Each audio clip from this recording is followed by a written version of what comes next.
तो हमने पिछली वीडियो में देखा था कि लॉफुल ऑब्जेक्ट एंड कंसीडरेशन। तो हमने यहाँ पर अपना टॉपिक लास्ट यहाँ पर छोड़ा था पब्लिक पॉलिसी तक। तो आज हम देखते हैं कि आखिर पब्लिक पॉलिसी क्या होती है। पब्लिक पॉलिसी मीन्स एक ऐसी सोसाइटी होती है, फिर ऐसी कोई अच्छी कम्युनिटी होती है, मतलब लोगों के हित के लिए काम करती है, जो लोगों के अच्छाई और उनके वेलफेयर के लिए यहाँ पर काम करती है। अगर कोई भी ऐसा एग्रीमेंट बनाया जाए जिससे उस पब्लिक पॉलिसी को हार्म या नुकसान पहुंच रहा है, तब यहाँ पर कहा जाता है कि वो उसके खिलाफ है, उसके अगेंस्ट में है, उस पब्लिक पॉलिसी के। देयरफॉर जो हमारा लॉ है वो यहाँ पर ये मान लेता है कि यहाँ पर जो एग्रीमेंट है वो अनलॉफुल है, क्योंकि यहाँ पर इंजरी पहुंच रही है पब्लिक पॉलिसी को, जो लोगों के हित के लिए काम करती है। अब इसमें हमारे पास लिख रखे some are oppose to public policies. अब यहाँ पर बहुत सारी चीज़ें लिख रही हैं, जैसे यहाँ पर तो ये सब चीज़ें बताती हैं कि ये चीज़ें हैं जो हमारी पब्लिक पॉलिसीज के खिलाफ हैं, मतलब हमारे जो लोगों के हित के लिए काम करती हैं, ऐसी कम्युनिटीज़, ऐसी सोसाइटीज़, उनके खिलाफ यहाँ पर ये काम करती हैं। सबसे पहले है ट्रेडिंग विद एनिमी या फिर ट्रेडिंग विद एलियन एनिमी। जैसे हमने पिछली वीडियो में अपना देखा था एलियन एनिमी क्या होता है। किसी दूसरे देश के साथ वॉर चल रही होती है यहाँ पर, तब वो हमारा ट्रेडर जिसे हम ट्रेड करते हैं, तब वो यहाँ पर हमारा एलियन एनिमी बन जाता है। सेम इसमें भी यही है। इसमें ये लिखा है कि ये अनलॉफुल है किसी ऐसे फॉरेन एनिमी के साथ कॉन्ट्रैक्ट करना ड्यूरिंग दी वॉर। अगर किसी दो कंट्रीज के बीच में वॉर चल रही है और आप इंडिया के हो और किसी दूसरी कंट्री के साथ वॉर चल रही है, तो आप उनके साथ यहाँ पर एग्रीमेंट करते हो, तो वो यहाँ पर वॉइड है। क्यों? क्योंकि इससे जो दूसरी कंट्री का एनिमी है, सपोज पाकिस्तान का है, तो उससे उनकी इकोनॉमिक जो इंटरेस्ट है वो ग्रोथ होती है, उनकी इकोनॉमिक ग्रोथ होती है, क्योंकि एग्री ट्रेड कर रहे हैं, वो उनको कुछ सामान दे रहे हैं, वो पैसे ले रहे हैं, उनको पैसे मिल रहे हैं। तो यहाँ पर जो इनकी इकोनॉमिक इंटरेस्ट है, जो इनकी इकोनॉमिक स्टेटस है, वो यहाँ पर बहुत ज़्यादा इम्प्रूव कर जाता है। इसलिए यहाँ पर लिखा गया है कि अगर जो आप अपनी एलियन एनिमी या एनिमी के साथ यहाँ पर कोई भी काम करते हो, मतलब ऐसा ट्रेड करते हो, तो वो एक बेकार चीज़ है, मतलब अनलॉफुल चीज़ है जो आप नहीं कर सकते। देयरफॉर वो यहाँ पर वॉइड हो जाती है। अगर एग्रीमेंट हो जाता है, मतलब पहले हो जाता है, मतलब वॉर से पहले हो जाता है, तो वो यहाँ पर सस्पेंड किया जाता है, या फिर जब तक वॉर ख़त्म नहीं हो जाती तब तक वो जो कॉन्ट्रैक्ट है वो आगे नहीं चल सकता। नेक्स्ट है स्टिफलिंग प्रोसिक्यूशन। स्टिफलिंग प्रोसिक्यूशन का मतलब होता है कि किसी पर्सन ने, जैसे मान लो कुछ इलीगल काम होते हुए देख लिया, अब उस पर्सन ने वो काम इलीगल काम करते हुए देख लिया, तो उसको छुपाना, मतलब लोगों को बताना नहीं कि उसने उसको देखा है कि वो ऐसा हो रहा है, तो पर वो फिर भी बताने, मतलब एक तरीके से कह सकते हैं कि दबाना। केस फाइल कर रहा है कोई पर्सन, मतलब उसको सब कुछ नॉलेज है पर उसको दबा रहे हैं यहाँ पर कि तू कुछ नहीं बोलेगा, उसको ऐसे दबाना। उसने इलीगल चीज़ होते हुए देखी, फिर भी उसको दबा दिया कि तुम यहाँ पर कुछ भी नहीं बोलोगे, तुम कोई केस फाइल नहीं करोगे उसके खिलाफ, उस पर्सन के खिलाफ। किसी इलीगल काम को दबाना और उस पर केस ना होने देना, ये भी हमारे पब्लिक पॉलिसी के खिलाफ आता है। इसका एग्जाम्पल है, जैसे ए देखता है कि जो बी का मर्डर है वो सी ने किया है। अब जो यहाँ पर है एज अ उसको गुड पर्सन, यहाँ पर उसको कोर्ट में जाना चाहिए कि मैंने देखा कि यहाँ पर जो बी का मर्डर है वो सी ने किया है।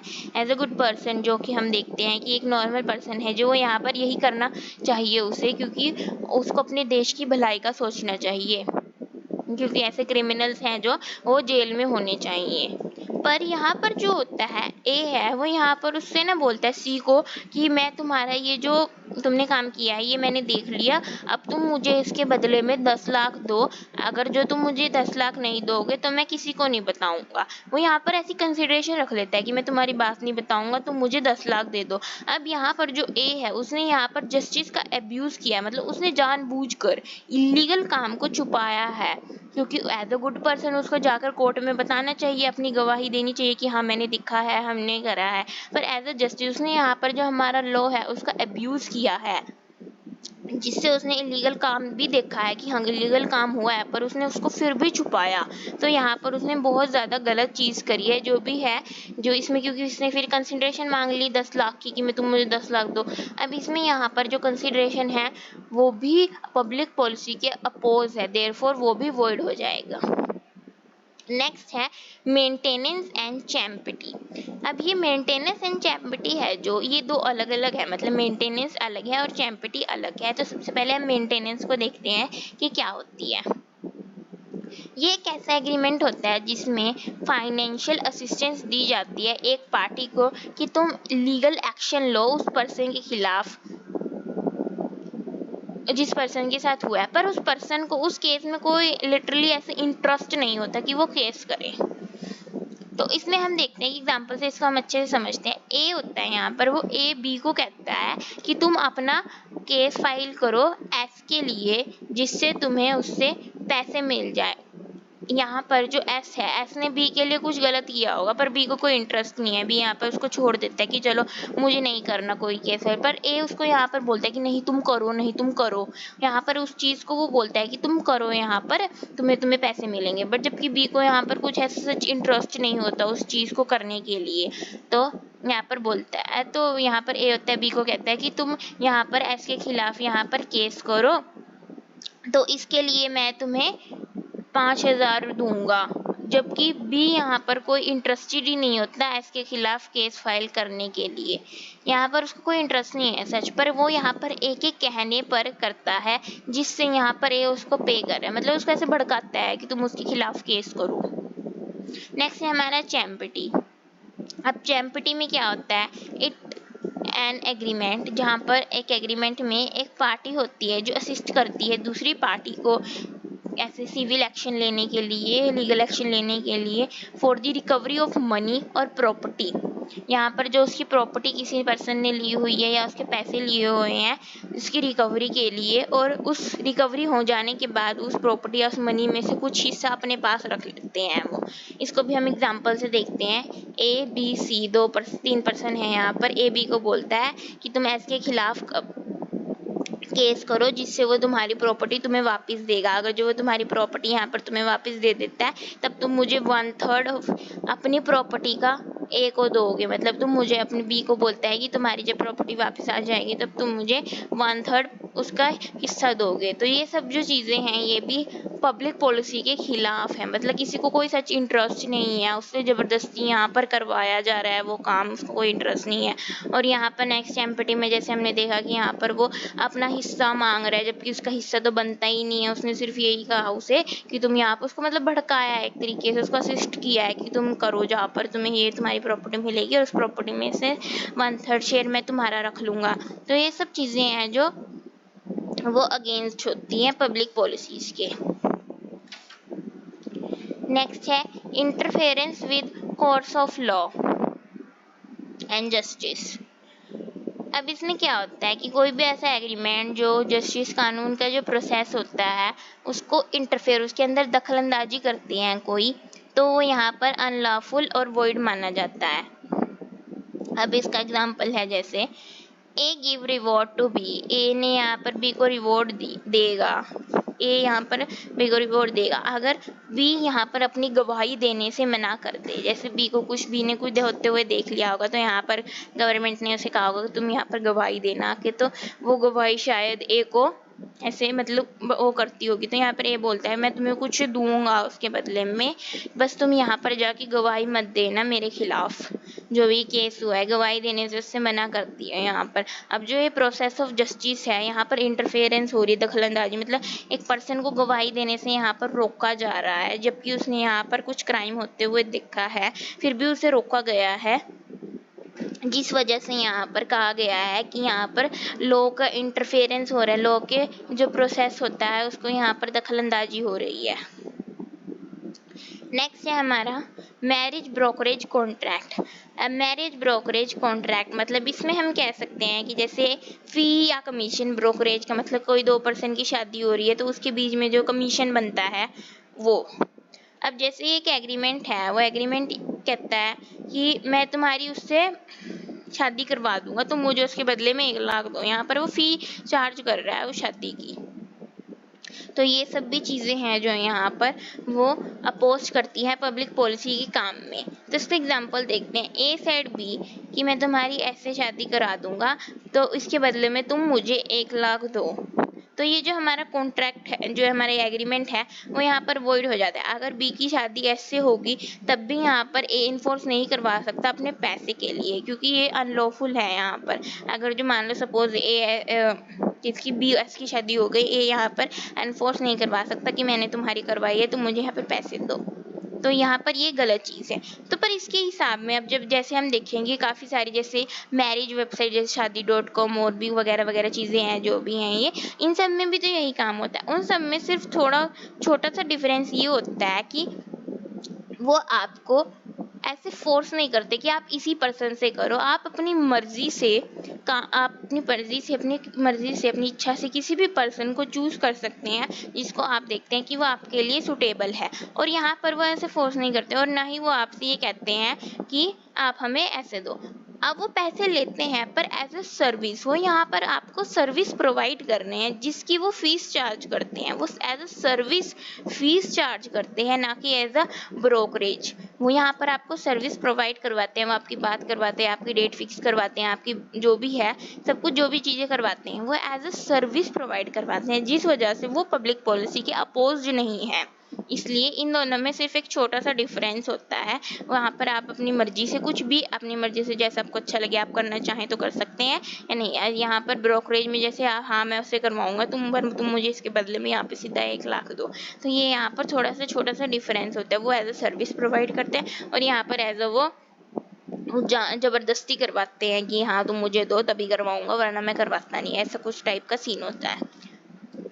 नेक्स्ट है यहाँ पर अगेंस्ट ऑब्लिगेशन और अपोज टू ड्यूटी, मतलब कुछ ऐसा काम या कुछ ऐसा एग्रीमेंट जो किसी पर्सन की ड्यूटी के खिलाफ हो, उसके प्रोफेशन के खिलाफ हो, इन सबको भी यहाँ पर बोलते हैं कि वो वॉइड है, वो अपोज टू पब्लिक पॉलिसी है।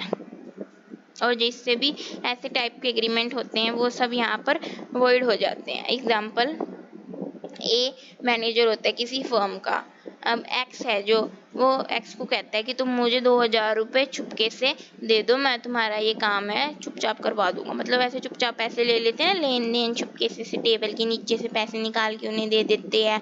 ऐसे एक तरीके से बोलते हैं, घूस दे देते हैं, जैसे पुलिस वाले होते हैं वो भी ले लेते हैं फिर छोड़ देते हैं। तो वो सब चीज़ होती है जो यहाँ पर वो भी पब्लिक पॉलिसी और अगेंस्ट ड्यूटी अपोज होते हैं, वो मतलब गलत चीज़ होती है पब्लिक पॉलिसी की। नेक्स्ट है सेल ऑफ पब्लिक ऑफिसेस। अब इसमें हम ऐसे कह सकते हैं कोई एक ऐसा एग्रीमेंट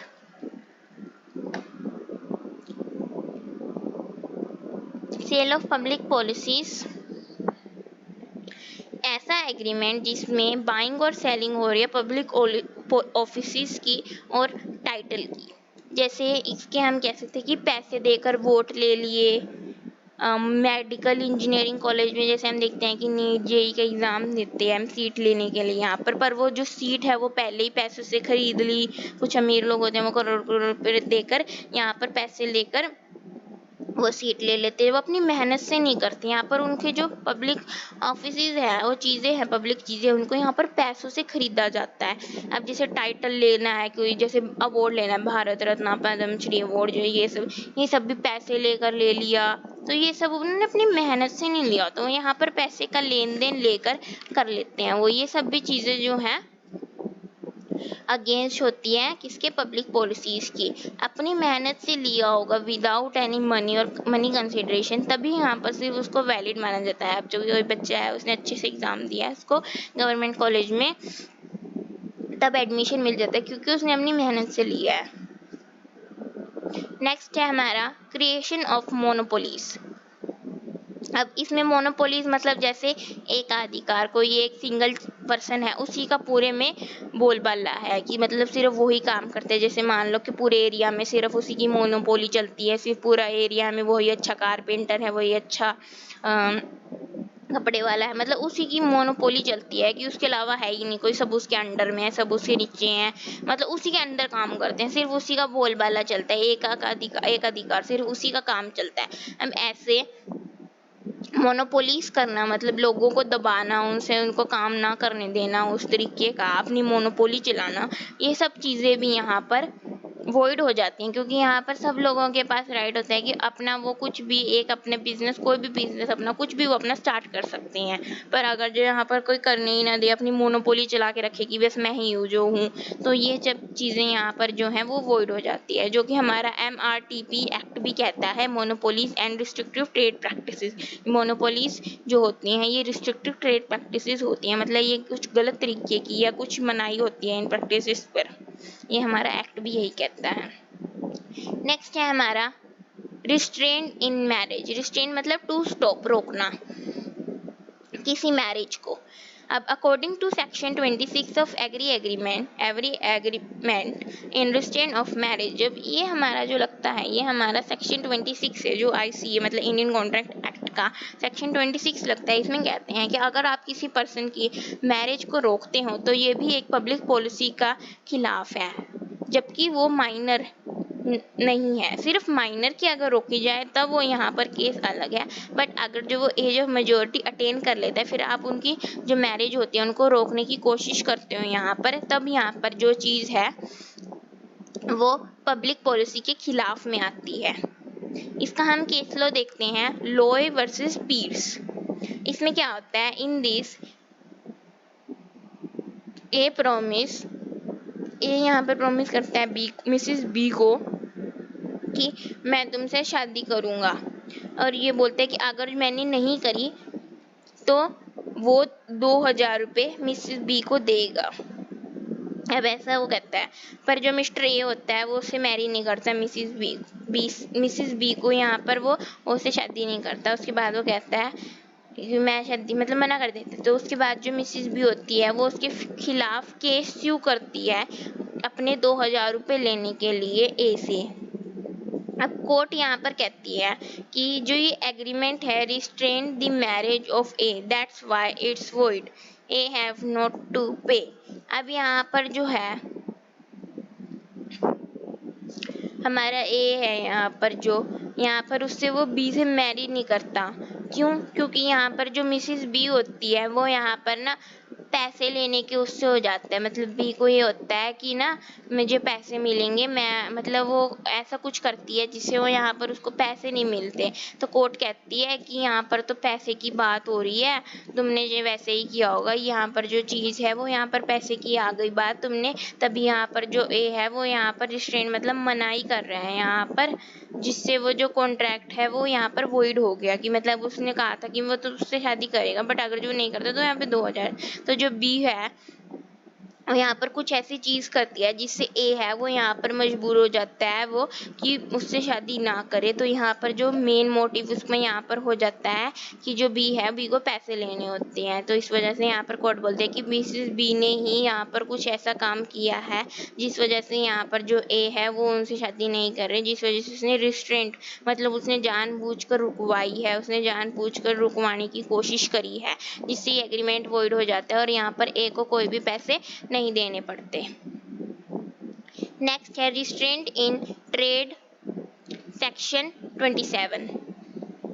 रिस्ट्रेंट इन सेक्शन 27 हमें कहता है कि हमारा जो कॉन्स्टिट्यूशन हमारा संविधान है जो भारत का, वो ये हमें कहता है हर एक जो सिटीजन है इंडिया का, हर एक नागरिक है, उनके पास फंडामेंटल राइट है और उनके पास फ्रीडम है कि वो अपना कोई भी प्रोफेशन, ट्रेड या बिजनेस कुछ भी करें, वो अपना काम कर सकते हैं, कोई भी व्यापार कर सकते हैं लीगल, और कोई भी बिजनेस है जो लीगल है वो कर सकते हैं, और अपना प्रोफेशन है जैसे डॉक्टर, टीचर, कोई भी प्रोफेशन है वो कर सकते हैं। हर एक भारत के नागरिक के पास ये फंडामेंटल राइट और आज़ादी है उस चीज़ को करने की। अब जो हमारा सेक्शन 27 है एक्ट का, इंडियन कॉन्ट्रैक्ट एक्ट का, वो यहाँ पर कहता है कि अगर कोई एग्रीमेंट, ऐसा एग्रीमेंट बनाया जाता है जिससे उन पर्सन्स को यहाँ पर उनका जो लॉफुल प्रोफेशन, ट्रेड और बिजनेस है उनको रोकने की कोशिश करी जाए, मतलब उन पर्सन को जो यहाँ पर करना चाह रहे हैं उनका ट्रेड, बिजनेस, प्रोफेशन कुछ भी, तो ऐसा एग्रीमेंट बनाया जाए कि इन्हीं पर्सन्स के बीच में जिससे वो ये काम ना कर पाए, तब यहाँ पर उस चीज़ को वॉइड माना जाता है। एग्जाम्पल में देखते हैं हम, जैसे एक्स है, यहाँ पर एक्स ने वाई को पैसे दिए हैं, उसका जो राइवल होता है यहाँ पर, मतलब एक्स होता है जो एक्स वाई को कहता है कि मैं ना तुम्हें पैसे दूंगा, तुम अपनी दुकान बंद कर लो इस एरिया में, क्योंकि यहाँ पर ना सिर्फ मैं अपनी दुकान चलाने से, क्योंकि उसको प्रॉफिट होएगा, एक ही दुकान है पूरे एरिया में, वाई वैसी दुकान खोल लेता है, तो एक्स यहाँ पर वाई को पैसे देकर उससे उसकी दुकान बंद करवा लेता है, यहाँ पर कि उसको वो मना कर देता है, मतलब उसका जो राइट होता है ना, उसका फंडामेंटल राइट, उसको यहाँ पर छीन लेता है, मतलब उसको वो करने नहीं देता उसके फंडामेंटल राइट को। तो यहाँ पर जिस वजह से जो एग्रीमेंट है वो वॉइड हो जाता है। ये हमारा केस लॉ है माधव चंद्रा वर्सेस राजकुमार दास। इसके अंदर यही होता है कि जो एक पर्सन होता है वो यहाँ पर दूसरे पर्सन जो उसका राइवल होता है उसको पैसे देता है कि तुम ये वाली जो शॉप है ना इसको बंद कर दो, इस एरिया में मत चलाओ, तुम कहीं दूर जाके चला लो, यहाँ से काफ़ी दूर, इधर मत चलाओ बस, क्यों। तो इस वजह से यहाँ पर जो एग्रीमेंट है वो हमारा वॉइड हो जाता है। अब इसके कुछ यहाँ पर एक्सेप्शंस भी हैं कि मतलब ये चीज़ें हैं, इन चीज़ों में हम सिर्फ रोक सकते हैं उनको कि आप ये चीज़ ट्रेड नहीं कर सकते, मतलब ये चीज़ नहीं कर सकते आप। तो इनको हम नेक्स्ट वीडियो में देखते हैं। नेक्स्ट है हमारा रिस्ट्रेंट इन लीगल प्रोसीडिंग्स। अब हमारा जो लीगल प्रोसीडिंग्स है, मतलब कानूनी कार्रवाई होती है जो हमारी, उसके अंदर कुछ हम ऐसी रोक लगा देने वाली चीज़ हो जाती है, किसी पर्सन के लीगल राइट को इन्फोर्स करने से रोकना, मतलब उसका कुछ राइट है उसे वो करने नहीं दे रहा।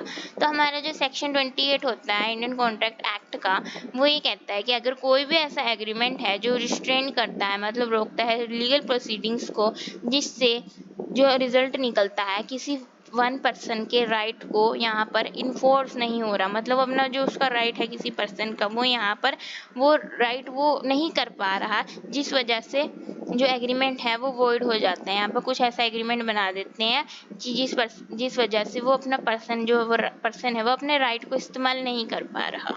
तो इसके साथ ही हमारी ये वाला टॉपिक खत्म होता है। नेक्स्ट हम देखेंगे एक्सेप्शंस ऑफ ट्रेड क्या है, जो हमारा सेक्शन 27 के अंदर आते हैं।